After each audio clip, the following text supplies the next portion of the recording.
son budget. En 2023, seuls 9% du budget a été financé, donc 91% des financements proviennent de l'extérieur du continent. Un constat donc amer face à des tâches immenses qui restent à accomplir par l'Union africaine. Voilà pour le constat. Pour l'année 2023, Clotilde, quid de l'avenir? Quelle est la feuille de route donnée à l'ouverture de ce sommet?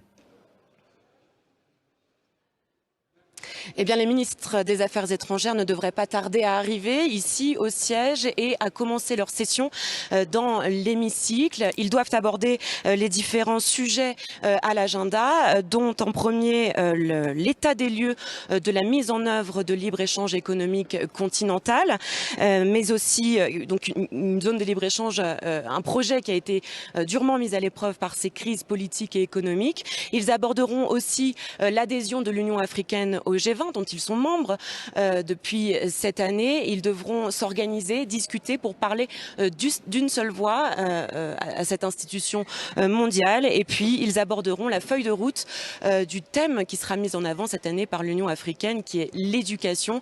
Enfin, ils participeront à l'élection des membres de la Commission. Eh bien, c'est un constat plutôt pessimiste qui a été fait à l'ouverture de cette session du Conseil exécutif. Un discours qui a été donné par le président de la Commission, Moussa Faki, a ouvert cette session par une note plutôt sombre jusqu'à poser cette question: combien de temps encore l'institution résistera-t-elle à l'affaissement de ses piliers? Et lorsqu'il parle de piliers, Moussa Faki parle des communautés économiques régionales et notamment celle d'Afrique de l'Ouest, la CEDEAO, qui vient de perdre 3 de ses membres.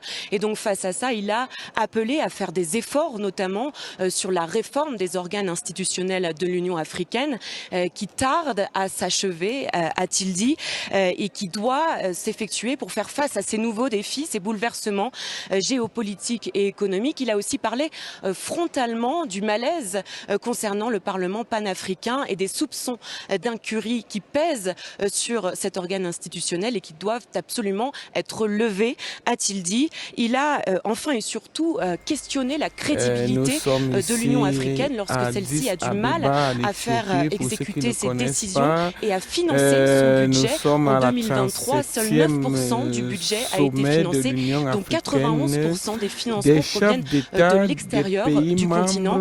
Un constat donc amer face à des tâches immenses qui restent à accomplir par l'Union africaine. Voilà pour le constat. Pour l'année 2023, nous venons de quid de l'avenir? joindre Quelle est la notre feuille de route donnée à l'ouverture de ce sommet? international de France 24 au bout du fil depuis Eh bien, les ministres des Affaires l'Éthiopie. étrangères ne devraient pas tarder à arriver ici au siège et à commencer leur session dans l'hémicycle. Ils doivent aborder les différents sujets à l'agenda, dont en premier l'état des lieux de la mise en œuvre de libre-échange économique continental, mais aussi donc une zone de libre-échange, un projet qui a été durement mis à l'épreuve par ces crises politiques et économiques. Ils aborderont aussi l'adhésion de l'Union africaine au G20, dont ils sont membres depuis cette année. Ils devront s'organiser, discuter pour parler d'une seule voix à cette institution mondiale. Et puis, ils aborderont la feuille de route du thème qui sera mis en avant cette année par l'Union africaine, qui est